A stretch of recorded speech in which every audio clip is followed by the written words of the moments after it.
আলহামদুলিল্লাহ, সকল প্রশংসা সেই মহান রব্বুল আলামিনের, যিনি আমাদেরকে অত্যন্ত দয়া করে মায়া করে ভালোবেসে আমাদের জীবন থেকে অল্প কিছু সময় কোরআনুল কারীমের তাফসির ক্লাসে বসে কাটানোর মতো সুযোগ করে দিয়েছেন।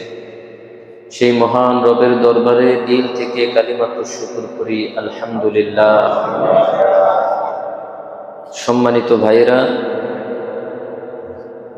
আমরা আজকে যে সূরাটি তেলাওয়াত করেছি, এই সূরাটির নাম হচ্ছে সূরাতুল ইখলাস। কোরআনের সূরার ধারাবাহিকতায় এই সূরাটি 112 নম্বর সূরা। এই সূরাটির মাঝে মোট আয়াত রয়েছে 4টি। সূরাটি মক্কায় অবতীর্ণ। ছোট্ট ছোট্ট 4টি আয়াত, কিন্তু এই সূরার মর্মার্থ ফজিলত অনেক বেশি। প্রথম আমরা শুনব এই সূরাটির ফজিলত, তারপরে শুনব শানে নুজুল, তারপরে আমরা সংক্ষিপ্ত তাফসির এবং তরজমার দিকে চলে যাব। আসসালামু আলাইকুম ওয়া রাহমাতুল্লাহ। نحمده ونستعينه ونستغفره ونؤمن به ونتوكل عليه ونعوذ بالله من شرور أنفسنا ومن سيئات أعمالنا. من يهده الله فلا مضل له ومن يضلله فلا هادي له. ونشهد أن لا إله إلا الله وحده لا شريك له. ونشهد أن سيدنا وحبيبنا ومولانا محمدا عبده ورسوله أرسله الله إلى كافة الناس بشيرا ونذيرا وداعيا إلى الله بإذنه وسراجا منيرا.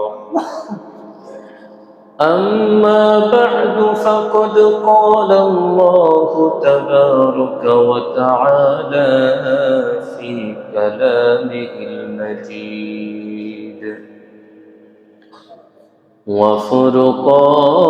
وفرقانه الحميد.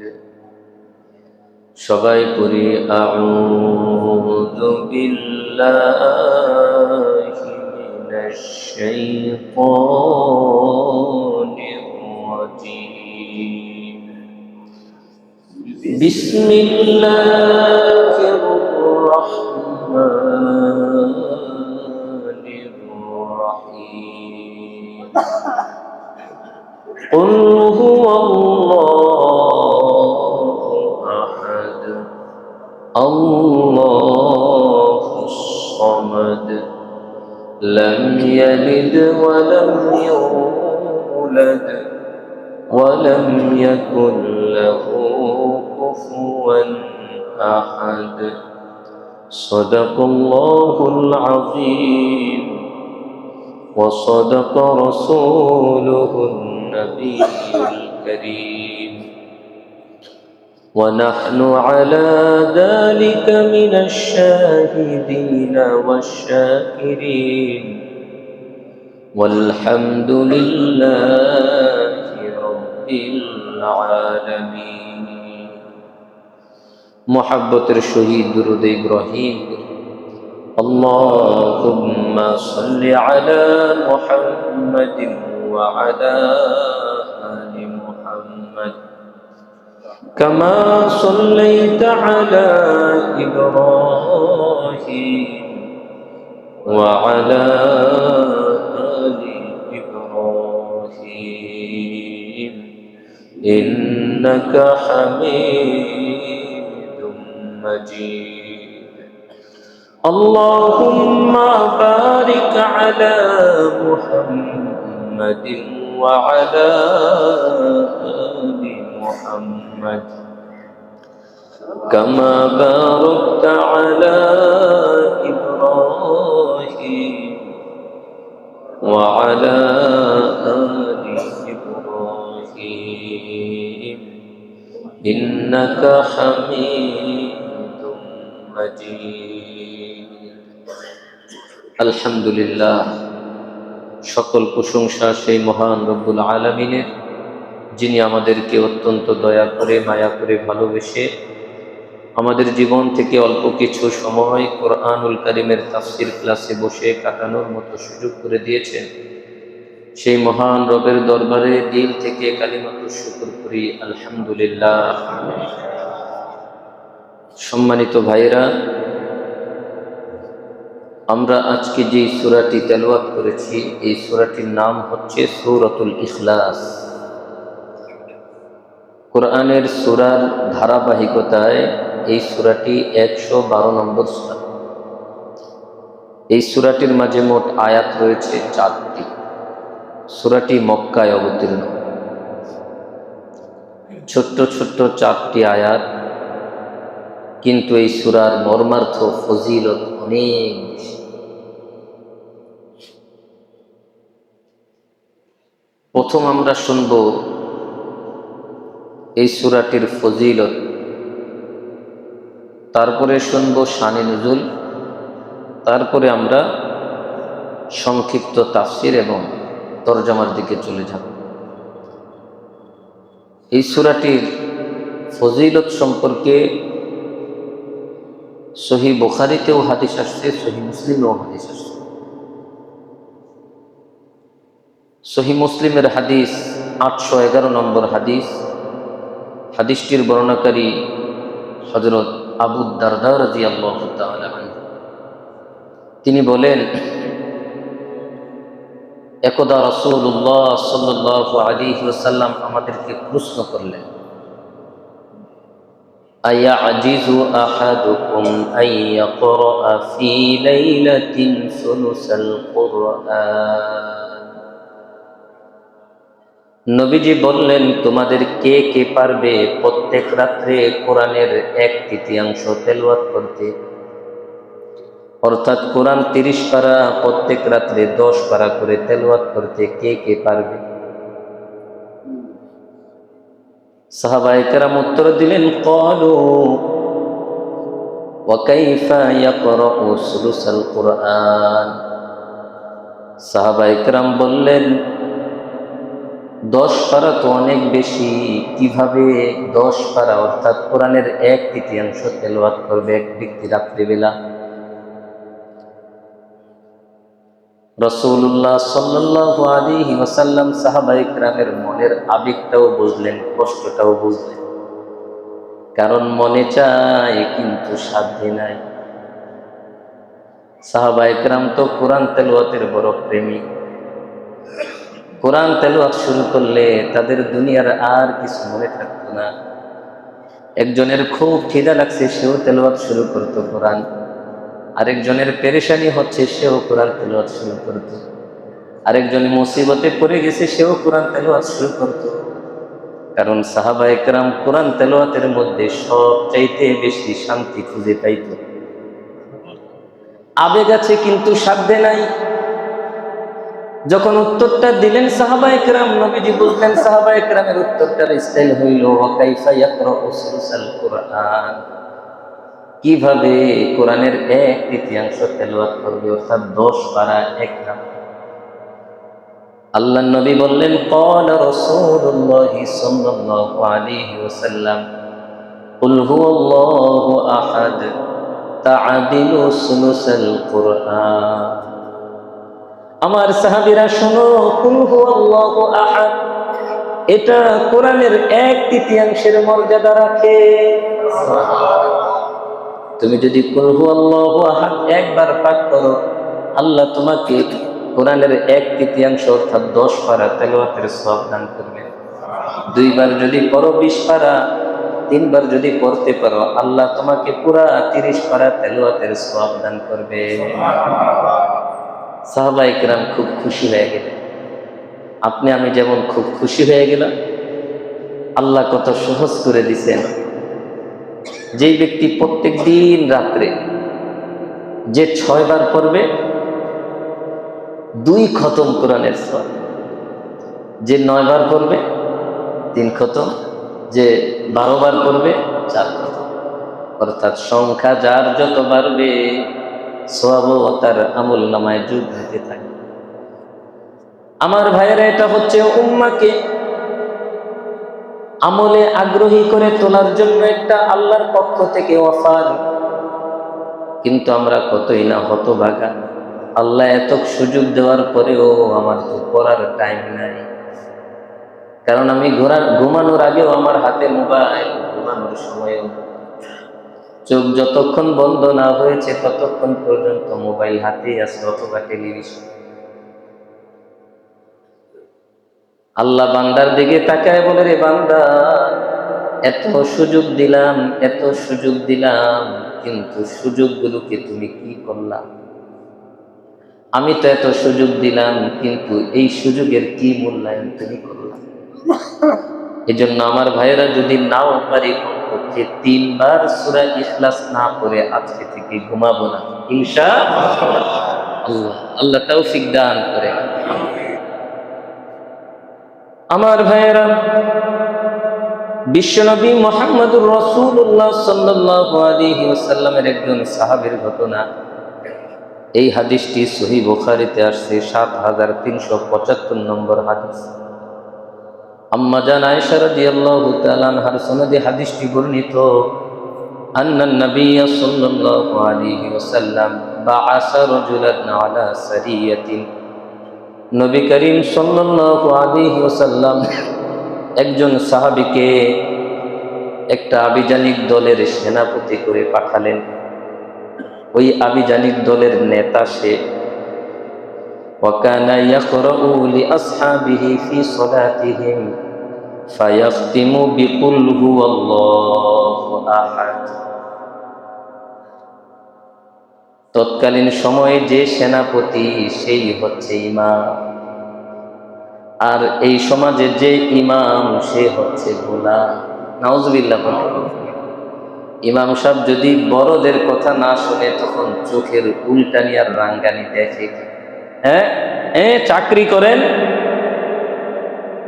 কালকে থেকে আর আপনার নামাজ পড়ানোর দরকার নেই, আছে না নাই? আমার ভাইরা, ইমাম শব্দের অর্থ হচ্ছে নেতা। সে সব কিছুর নেতৃত্ব দিবে। আল্লাহ সুবহানাহু ওয়া তাআলা যাকে নামাজের নেতৃত্ব দেওয়ার ক্ষমতা দিয়েছেন, সে রাষ্ট্রের নেতৃত্ব দেওয়ার ক্ষমতা রাখে। কারণ যদি তার রাষ্ট্রের নেতৃত্বের ক্ষমতা না থাকতো তাহলে আল্লাহ তাকে নামাজের নেতৃত্বের ক্ষমতা দিতেন না। কারণ নামাজের নেতৃত্বের চেয়ে রাষ্ট্রের নেতৃত্ব কখনোই বড় হতে পারে না। ওই সাহাবীকে বিশ্বনবী মুহাম্মদুর রাসূলুল্লাহ সাল্লাল্লাহু আলাইহি ওয়াসাল্লাম ওই আভিযানিক দলের নেতা বানায় পাঠাইলেন, সেনাপতি। সুতরাং তিনি হচ্ছেন ইমাম। এবার তিনি তার সাথীদেরকে নিয়ে নামাজ পড়ান। ওয়াকানা ইয়াকরাউ লিআসহাবিহি ফি সালাতিহিম। তিনি তার নামাজের মধ্যে তার সাথীদেরকে নিয়ে যখন তেলাওয়াত করতেন, কোরআন তেলাওয়াত করতে গিয়ে কেরাত শেষ করতেন তিনি কুল হুয়াল্লাহু আহাদ দিয়ে। ফায়াখতিমু বিকুল হুয়াল্লাহু আহাদ। তিনি কুল হুয়াল্লাহু আহাদ দিয়ে কেরাত শেষ করতেন। ফালাম্মা রাজাউ, যখন ফিরে আসলেন, যাকারু যালিকা লিন-নবী সাল্লাল্লাহু আলাইহি ওয়াসাল্লাম। সবাই মিলে নবীজির কাছে অভিযোগ করলেন, কারণ এই আমল তো নবীজিও করেন না। একই রাকাতে বারবার একই সূরা, এটা নবীজিও করেন না। কারণ নবীজির শিক্ষা হচ্ছে, তোমরা বেশি সূরা পারলে প্রত্যেক রাকাতে ভিন্ন ভিন্ন সূরা পড়বা।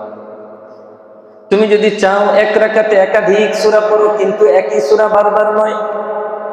কিন্তু এই সাহাবী যেই সূরাই পড়ো, রাকাতের শেষে দেখা যায় কেরাত যখন শেষ, কুল হুয়াল্লাহু আহাদ পড়ে তারপরে রুকুতে যান।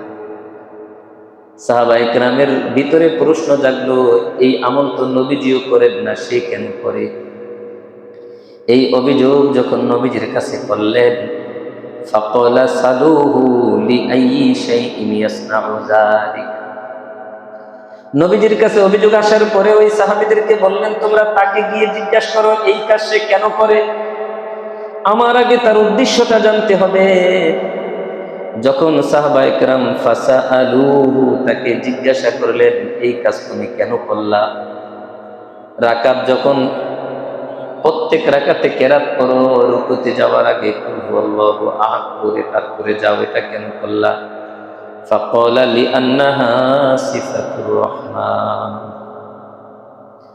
ওই ইমাম সাহেব বললেন, সেনাপতি বললেন, এই সূরার মধ্যে রহমানের সিফাত আছে, রহমানের গুণাবলী আছে, আল্লাহকে আল্লাহর পরিচয় আছে। ওয়া আনা উহিব্বু আন আকরা বিহা, আর আমি চাই আমার রবের গুণাবলী আমি প্রত্যেকটা রাকাতে করব। ফাকালা নবী সাল্লাল্লাহু আলাইহি ওয়াসাল্লাম আখবিরুহু ইন্নাল্লাহা ইউহিব্বুহু, তোমরা তাকে সংবাদ দিয়ে দাও, সে যেমনি ভাবে আল্লাহর সিফাতকে ভালোবাসে, আল্লাহ তাআলাও তাকে ভালোবাসে। আল্লাহু আকবার। এটা হচ্ছে সূরা ইখলাসের ফজিলত। আমার ভাইরা, এটা ওই সাহাবীর ব্যক্তিগত আমল এবং নবীজির জামানায়। কিন্তু এখন আর আমরা ব্যক্তিগত যেভাবে মন চায় সেভাবে আমল করতে পারবো না। নবীজি এখন নাই, এখন আর সেটাকে অনুমোদন দেওয়ার মতো অনুমোদন দাতা নেই। এজন্য নবীজি চলে গেছেন, এখন আর দিনের মধ্যে বাড়াবাড়ি করা যাবে না, কমানো যাবে না, বাড়াবাড়িও করা যাবে না, ছাড়াছাড়িও করা যাবে না। নবীজি দিনটাকে, ধর্মটাকে যেভাবে রেখে গেছেন শিখছে সেভাবে রাখতে হবে। এখন যদি আমরা আমাদের মনের মতো দিনটাকে সাজাই, তাহলে এটার ধর্ম থাকবে না, তার জগা খিচুড়ির ধর্ম হয়ে যাবে। এই জন্য বেদাতের এত ভয়াবহ শাস্তি রয়েছে। এখন আমরা আমল করব নবীজির সুন্নাহ অনুযায়ী, সুন্নাহ অনুযায়ী। এই আমল যে ওই সাহাবী করলেন, তারপরের দিন থেকে কি নবীজি করেছেন? নবীজিও করেন না। তার মানে নবীজিকে আল্লাহকে কম ভালোবাসেন? প্রশ্নই হতে পারে না। নবীজির থেকে আল্লাহকে কেউ বেশি ভালোবাসতেন না। কারণ আল্লাহ যেমন নবীজিকে ভালোবাসতেন, নবীজিও আল্লাহকে বড় ভালোবাসেন। নবীজির চেয়ে ভালোবাসার দাবিদার যদি কেউ হয়, তাহলে সে মিথ্যু, সে মিথ্যাবাদী। সুতরাং এই আমলটা হচ্ছে ওই সাহাবীর ব্যক্তিগত আমল। নবীজি এই কথা বললেন না যে সে যেহেতু এই আমলটা করে তোমরাও করো, এটা বলেছেন? এটা বলেন নাই। সুতরাং যে বেশি সূরা পারেন সে প্রত্যেক রাকাতে চেষ্টা করবেন আলাদা আলাদা সূরা পড়তে। বাকি এই সূরা ইখলাসকে আপনি যে ভালোবাসেন, এটা আপনার অন্তরে যদি আপনি ভালোবাসা লালন করেন, আপনার ভালোবাসার খবর রাখেন কে? আপনি যতই মুখ দিয়ে বলেন আমি ভালোবাসি না, কিন্তু যদি আপনি ভালোবাসেন অন্তরে, সেটাই বাস্তব। আর আপনি মুখ দিয়ে যতই বলেন আমি আল্লাহকে ভালোবাসি ভালোবাসি, কিন্তু অন্তরে ভালোবাসা নাই, আল্লাহর কাছে সেটাই স্পষ্ট। কারণ আল্লাহ এই চেহারা দেখেন না যে ইমাম সাহেব কোন জামাটা পরে আসছে, ইমাম সাহেব কোন কালারের, কালো নাকি ধলা, লম্বা নাকি খাটো, মোটা নাকি চিকন, এটা আল্লাহ দেখেন না। আল্লাহ দেখেন তার ভিতরে কি আছে, অন্তরের দিকে তাকায়। এই জন্য আমার ভাইয়ের অন্তরের খবর রাখেন কে? যেটা দুনিয়ার কোনো মানুষ রাখতে পারে না, ক্ষমতাও নাই, সেটার ক্ষমতা কার? দুনিয়ার মানুষ বিচার করে চেহারা দেখে, উপর দেখে, আল্লাহ বিচার করবেন ভিতর দেখে। এটাই আসল মালিকের পরিচয়। তার কাছে লুকানোর কোনো সুযোগ নাই। আপনি আমি যেটা করব সেটা তিনি 100 দিবেন। ওয়ালা তুজলামুনা ফাতিলা, সামান্যতম কোনো অবিচার জুলুম কারো উপর করা হবে না। আল্লাহু আকবার। আমার ভাইরা, তাহলে আমরা এই হাদিসের মধ্যে জানলাম সূরা ইখলাসের ফজিলত। ওই সাহাবী যেমন সূরাকে ভালোবাসেন, আমরাও ভালোবাসি, কিন্তু আমরা পর্ব কার সুন্নাহ অনুযায়ী?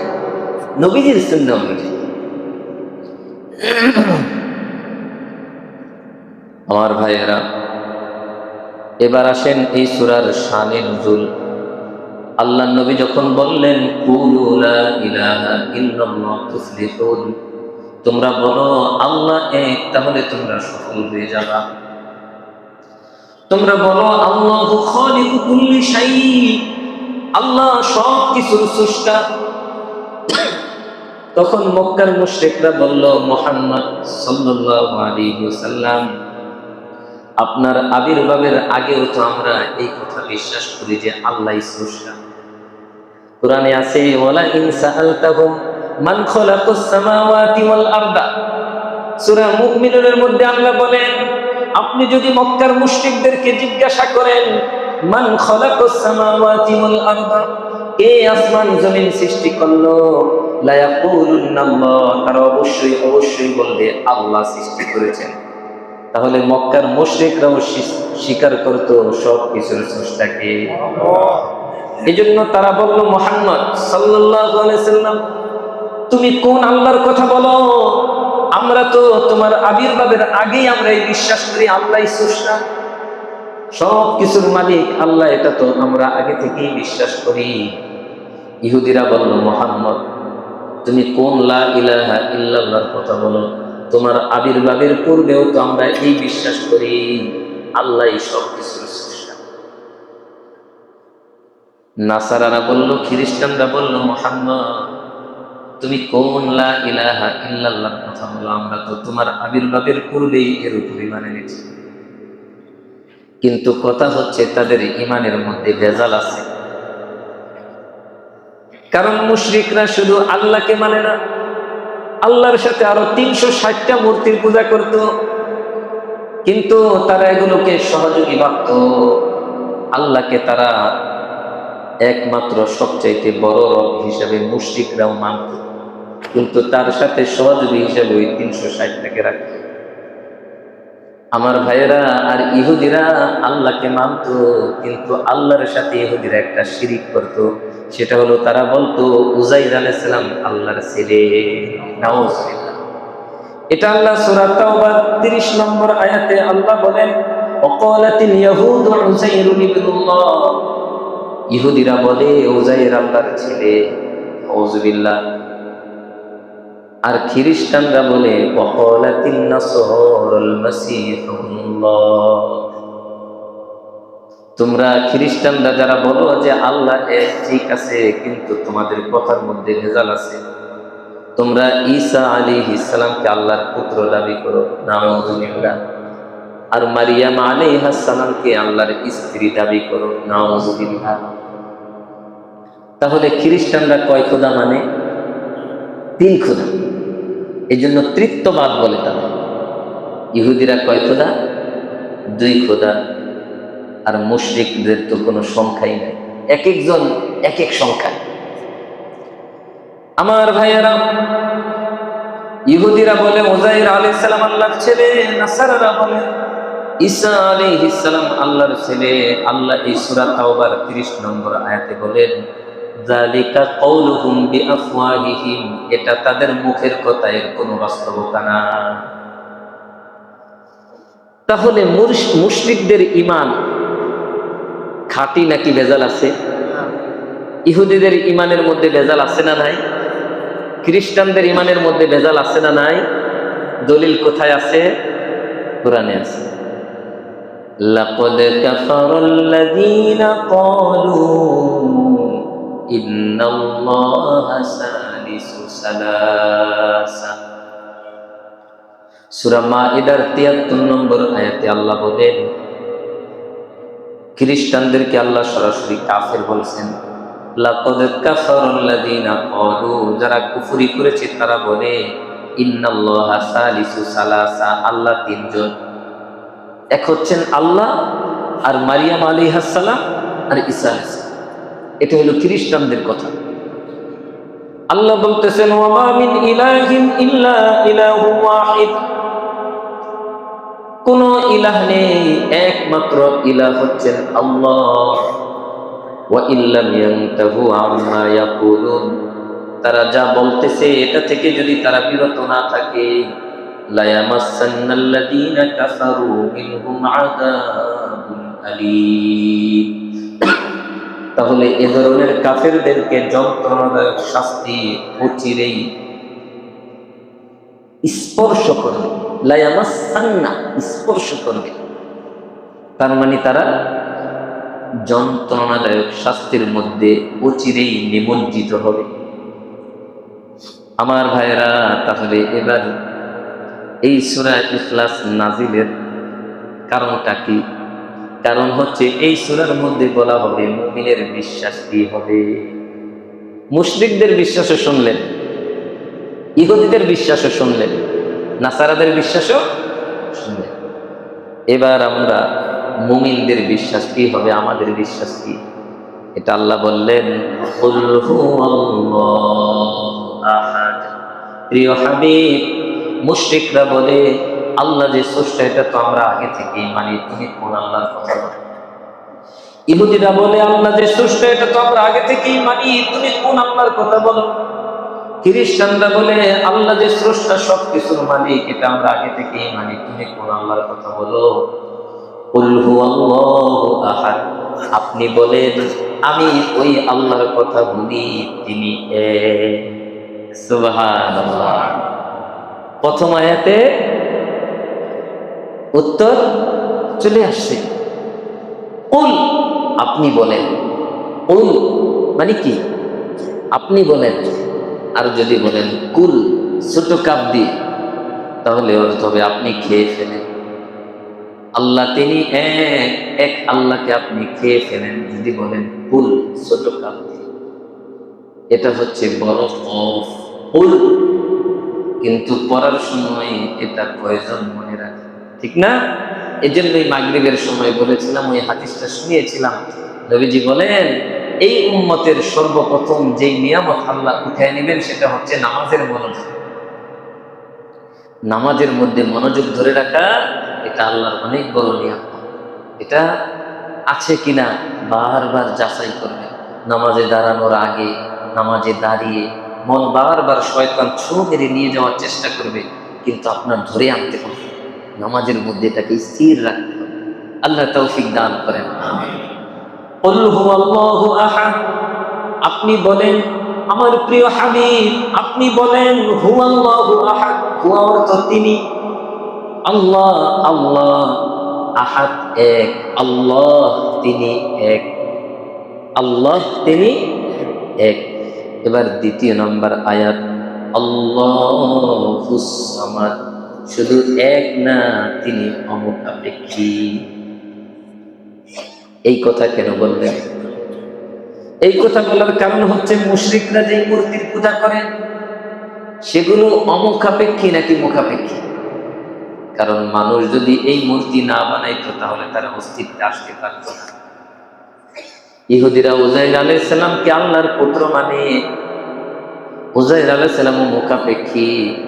কারণ উজাইর আলাইহিস সালামকে যদি তার বাবা জন্ম না দিত, আল্লাহ সৃষ্টি না করতেন, তাহলে সে দুনিয়াতে আসতে পারত না।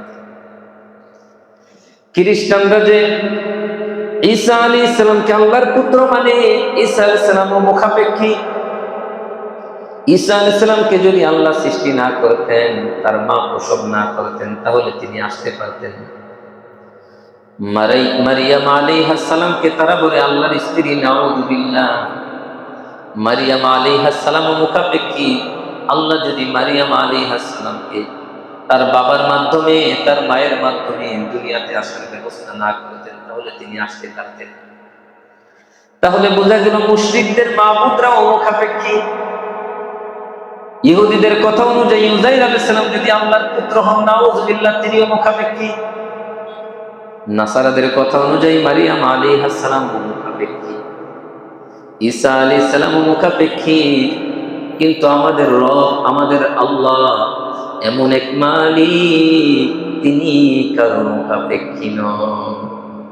আল্লাহু আকবার, তিনি আমাদের মালিক। আল্লাহুস সামাদ, আল্লাহুস সামাদ, আল্লাহু আস সামাদ। যখন হা সবকে ধরে ফেলেছে, হয়েছে আল্লাহুস সামাদ। তাহলে সমাদ শব্দের অর্থ কি?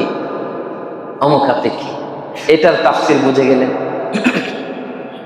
এবার আসেন লাম ইয়ালিদ। লাম ইয়ালিদ, মুশরিকরা যেই মূর্তি বানাইছে যদি না বানাইতো সেগুলো অস্তিত্বে আসতো না। ঈসা আলাইহিস সালামকে আল্লাহ সৃষ্টি না করলে আসতেন না। উযাইর আলাইহিস সালামকে আল্লাহ সৃষ্টি না করলে তিনিও আসতে পারতেন না। কিন্তু আমাদের আল্লাহ লাম ইয়ালিদ, তিনি কাউকে জন্ম দেন নাই। তিনি কাউকে জন্ম দেন নাই। ওয়ালাম ইউলাদ, তাকেও কেউ জন্ম দেয়নি। তিনি কারো থেকে জন্মগ্রহণ করেননি। তাহলে আমাদের আল্লাহ তিনি, যিনি কাউকে জন্ম দেন নাই, তিনি কারো থেকে জন্মগ্রহণ করেন নাই। লাইসা কামিসলিহি শাই, তার মতো কিছুই নাই। আল্লাহু আকবার। আল্লাহ বলেন লাইসা কামিসলিহি শাই, তার মতো কিছুই নাই। আল্লাহর মতো কিছুই নাই, আল্লাহর সাথে তুলনা করার মতো কিছুই নেই। আমার ভাইয়েরা, এই যে কোরআনটা রেখেছি টেবিলের উপর, টেবিলটা আছে ফ্লোরের উপর, ফ্লোরটা আছে মাটির উপর, মাটি আছে শূন্যের উপর। শূন্যটা আল্লাহর কুদরতে সব কিছুকে বেষ্টন করে রাখছে। তাহলে কোরআন এখানে থাকার জন্য টেবিলের মুখাপেক্ষী, টেবিল এখানে থাকার জন্য ফ্লোরের মুখাপেক্ষী, ফ্লোরটা থাকার জন্য মাটির মুখাপেক্ষী, মাটি এটা থাকার জন্য শূন্যের মুখাপেক্ষী, শূন্যটা আল্লাহর কুদরতের মুখাপেক্ষী। তাহলে দুনিয়াতে যা কিছু আছে সব কিছু মুখাপেক্ষী, কিন্তু আমার রব কোনো মুখাপেক্ষী নন। কারণ যখন আসমান ছিল না, জমিন ছিল না, কিছুই ছিল না, আরশ ছিল না, তখন রব কোথায় ছিল? আমার রব এমন একজন রব যার কোনো কিছুর দরকার নাই। তিনি তো আগেই আরশে ছিলেন না। আরশে কখন গেছেন? আল্লাহুল্লাযী খালাকাস সামাওয়াতি ওয়াল আরদা ফি সিত্তাতি আইয়ামিন সুম্মা ইসতাওয়া আলাল আরশ। আল্লাহ তিনি যিনি আসমান সৃষ্টি করেছেন, জমিন সৃষ্টি করেছেন। এই আসমান জমিনের মাঝে যা কিছু আছে সব কিছু সৃষ্টি করেছেন।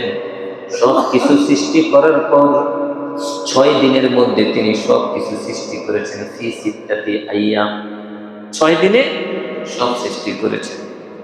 সুম্মা ইসতাওয়া আলাল আরশ, তারপরে তিনি আরশের উপর সমাসীন হয়েছে। তারপরে আরশে গেছে। তাহলে সব কিছু থাকার জন্য কোনো না কোনো কিছুর মুখাপেক্ষী, কিন্তু আমার রব কোনো কিছুর মুখাপেক্ষী নন। আল্লাহুস সামাদ, তিনি আমার, যিনি কোনো কিছুর মুখাপেক্ষী। আমরা তো চিন্তা করি আমাদের জ্ঞান দিয়ে আল্লাহকে আমাদের মতো মনে করি, কিন্তু আল্লাহ তো আমাদের মতো নন। আল্লাহ মহান, লাইসা কামিসলিহি শাই, তার মতো কিছুই নেই। আল্লাহু আকবার, আল্লাহ সবচেয়ে বড়। সুবহান রাব্বিয়াল আযীম, আমি সেই রবের পবিত্রতার ঘোষণা করেছি যিনি মহান। সুবহান রাব্বিয়াল আলা, আমি সেই রবের পবিত্রতা ঘোষণা করছি যিনি সুউচ্চ। তাহলে আমার ভাইয়েরা কি বুঝলেন? আল্লাহর মতো কিছু আছে? আল্লাহর কোনো কিছুর প্রয়োজন আছে? কোনো কিছুই নাই। আপনি যদি কোনো দিন নামাজ না পড়েন আল্লাহর কোনো ক্ষতি হবে না। আপনি যদি একবারও জিকির না করেন আল্লাহর কোনো ক্ষতি হবে না। আপনি যদি জীবনে একটা সত্য কথাও না বলেন আল্লাহর কোনো ক্ষতি হবে না। অথচ আমরা ইবাদত করে আল্লাহকে খোটা দিই, এত ইবাদত করি আল্লাহ আমার দিকে তাকায় না। নাউজুবিল্লাহ। ইবাদত করে আমরা মনে করি আল্লাহকে কি জানি উপকার করে ফেলছি। ভাই, আমার ইবাদতের আল্লাহর প্রয়োজন নাই। আমার ইবাদত তো আমার জন্য, আমি আল্লাহর হুকুম মানি নিজের উপকারের জন্য। এই জন্য আল্লাহ বলেন ওমান জাহাদা ফাইন্নামা ইউজাহিদু লিনাফসি, যে ব্যক্তি দুনিয়াতে চেষ্টা করে সে তো তার নিজের উপকারের জন্যই চেষ্টা করে। যে নামাজ পড়ে সে তার উপকারের জন্য নামাজ পড়ে, যে রোজা রাখে সে তার উপকারের জন্যই রোজা রাখলো, যে যাকাত দিল সে তার উপকারের জন্যই যাকাত দিল, যে কোরআন তেলাওয়াত করলো তার উপকারের জন্যই কোরআন তেলাওয়াত করলো, যে সত্য কথা বললো তার উপকারের জন্য সত্য কথা বললো, যে বিপদ শেখায়ত চুগলখড়ি থেকে বেঁচে থাকলো সে তার উপকারের জন্যই বেঁচে থাকলো। এগুলো করে সে সামান্যতম উপকারও আল্লাহকে করে নেয়, বরং সে নিজেই নিজের উপকার করেছে। সুতরাং আমি কাকে কি বলতেছি, আমি কাকে কি বলি, আমি এত ইবাদত করি আল্লাহ আমাকে দেখেন, এগুলা কখনোই বলা যাবে না আমার ভাই। কারণ আল্লাহ সুবহানাহু ওয়া তাআলা সূরা ইব্রাহিমের মাঝে বলেন, ইন তাকফুরু আনতুম ওয়া মান ফিল আরদি জামিআ, যদি তোমরা সবাই কুফরি করো অর্থাৎ আল্লাহর নাফরমানি করো, ওয়া মান ফিল আরদি জামিআ, জমিনে যত প্রাণী আছে শুধু মানুষ না, যত প্রাণী আছে সমস্ত প্রাণী যদি আল্লাহর নাফরমানি করে, ফাইন্নাল্লাহা লাগানিয়্যুন হামিদ, শুনে নাও তোমরা প্রশংসা করলে আল্লাহ প্রশংসিত, বিষয়টা এরকম না। তোমরা বরত্ব বয়ান করলে আল্লাহ বড়, বিষয়টা এরকম না। তোমরা পবিত্রতা ঘোষণা করলে আল্লাহ পবিত্র, বিষয়টা এরকম না। তোমরা মহত্ব বয়ান করলে আল্লাহ মহৎ, বিষয়টা এরকম না। ফাইন্নাল্লাহা লাগানিয়্যুন হামিদ, আল্লাহ বড় গনি, আল্লাহ বড় প্রশংসিত। তোমার কোনো প্রশংসার আল্লাহ দরকার নাই, আল্লাহ নিজে নিজেই প্রশংসিত, আল্লাহ নিজে নিজেই গনি, মানে অমুখাপেক্ষী ধনী। আমরা বলি না ধনী, আসলে এটা রূপ করতে। হাকিকি ধনী কে? হাকিকি ধনী হচ্ছেন আল্লাহ, আমরা বললাম ফকির। আল্লাহ সুবহানাহু ওয়া তাআলা এই কথাটা সূরা মুহাম্মদে বলেছেন, আল্লাহুল গনিয়্যু ওয়া আনতুমুল ফুকারা, আল্লাহ একা ধনী আর তোমরা সবাই ফকির। আল্লাহ একা ধনী, কারণ তার কোনো সহযোগিতার, কারো সহযোগিতার দরকার নাই, তিনি কোনো কিছুর মুখাপেক্ষী না। কিন্তু আমি যত কথাই বলি, আমার রব যদি আমাকে বাক শক্তি না দেন আমি কথা বলতে পারবো না, আমার রব যদি আমাকে দেখার শক্তি না দেন আমি দেখতে পারবো না, আমার রব যদি আমাকে চলার শক্তি না দেন আমি হাঁটতে পারবো না, আমার রব যদি আমাকে ধরার শক্তি না দেন আমি ধরতে পারবো না। তাহলে আমি কিসের আবার ধনী, কিসের আবার গনি? এজন্য আল্লাহ বলতেছেন, বান্দা তুমি ধনী না, তুমি গনি না, আমি আল্লাহ গনি, তোমরা সবাই ফকির। যদি মনের মধ্যে এই কথাটা লালন করতে পারো, তুমি ফকির, তুমি মুখাপেক্ষী, তাহলে আমার হুকুমগুলো মানা তোমার জন্য সহজ হয়ে যাবে। আর যখন এই তুমি নিজেকে মনে করবা আমি বড় ধনী হয়ে গেছি, তখন তোমার ভিতরে অহংকার চলে আসবে। রূপ করতে তুমি ধনী হতে পারো, হাকিকি অর্থে তোমার কিছুই না। যা আছে সব আমার দেওয়া, যা আছে সব আল্লাহর দেওয়া। এই জন্য আমার ভাইয়েরা, আমাদের রবকে লাম ইয়ালিদ ওয়া লাম ইউলাদ, আমাদের রব হচ্ছেন তিনি যিনি কাউকে জন্ম দেন নাই, কারো থেকে জন্মগ্রহণ করেন নাই। সর্বশেষ আয়াতে রব বলেন, ওয়ালাম ইয়াকুল লাহু কুফুয়ান আহাদ, তার সমতুল্য কেউ না, তার সমতুল্য কেউ না। অনেক সময় আমরা নবীজির প্রশংসা করতে করতে আবেগ দেখাইতে গিয়ে নবীজিকে আল্লাহ পর্যন্ত নিয়ে যাই, এটা ঠিক নয়। নবীজি হচ্ছেন গোলাম, আল্লাহ হচ্ছেন নবী। নবীজি হচ্ছেন বান্দা, আল্লাহ হচ্ছেন তার মালিক। এজন্যই তো আমরা বলি, আশহাদু আন্না মুহাম্মাদান আবদুহু ওয়া রাসূলুহু। কালিমায়ে শাহাদাত যখন বলেন, কি বলেন? আশহাদু আল্লা ইলাহা ইল্লাল্লাহ, আমি সাক্ষ্য দিচ্ছি আল্লাহ ছাড়া কোনো মাবুদ নাই। আত্তাহিয়াতের মধ্যে পড়েন না যখন, ওয়া আলা ইবাদিল্লাহিস সালিহিন, তারপরে কি করেন? আশহাদু আল্লা ইলাহা ইল্লাল্লাহ, আমি সাক্ষ্য দিচ্ছি আল্লাহ ছাড়া কোনো মাবুদ নাই। ওয়া আশহাদু আন্না মুহাম্মাদান আবদুহু ওয়া রাসূলুহু, আমি আরো সাক্ষ্য দিচ্ছি আন্না মুহাম্মাদান, নিশ্চয়ই মুহাম্মদ সাল্লাল্লাহু আলাইহি ওয়াসাল্লাম আবদুহু, তার বান্দা, ওয়া রাসূলু, এবং তার রাসূল। এবার বুঝে থাকলে বলেন, গোলাম আগে নাকি রাসূল আগে? গোলাম আগে। আগে আল্লাহ পরিচয় দিয়েছেন তিনি বান্দা, তারপরে তিনি রাসূল। রাসূল শব্দের অর্থ হচ্ছে প্রতিনিধি বা প্রেরিত দূত। সুতরাং মুহাম্মদ সাল্লাল্লাহু আলাইহি সাল্লামের মর্যাদা কখনো আল্লাহর মর্যাদার সমান হতে পারে না। সাবধান আমার ভাইয়েরা, আবেগ দিয়ে কাজ হবে, বাস্তবতা বুঝতে হবে। আল্লাহ হচ্ছেন আল্লাহ, লাইসা কামিসলিহি শাই, তার মতো কেউ নাই। ওয়ালাম ইয়াকুল লাহু কুফুয়ান আহাদ, তার সমতুল্য কেউ। এবার আসেন আমার ভাইয়েরা, সর্বশেষ সরল অর্থ।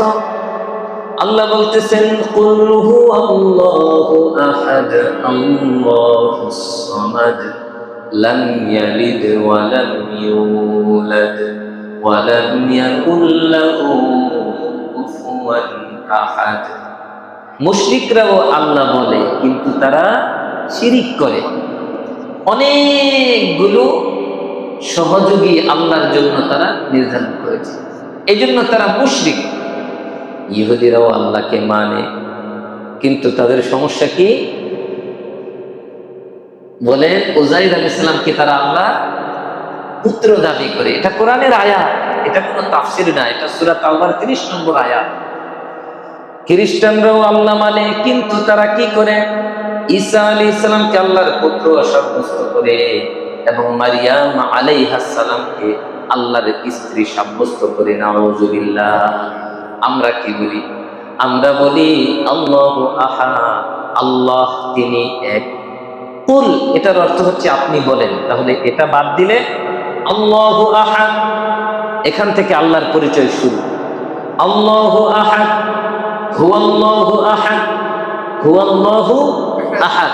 কুল বাদ দিলে কুল হুয়াল্লাহু আহাদ, আপনি বলেন আল্লাহ তিনি এক। আল্লাহুস সামাদ, আল্লাহ অমুখাপেক্ষী। লাম ইয়ালিদ, তিনি কাউকে জন্ম দেননি। ওয়া লাম ইউলাদ, তিনি কারো থেকে জন্মগ্রহণ করেননি। ওয়া লাম ইয়াকুল লাহু কুফুয়ান আহাদ, তার সমতুল্য কেউ না। আল্লাহু আকবার। আমার ভাইয়েরা, সূরা ইখলাসের ফজিলতটা কি? তা'দিলু সুলুসাল কোরআন, এটা কোরআনের 1/3 মর্যাদা রাখে।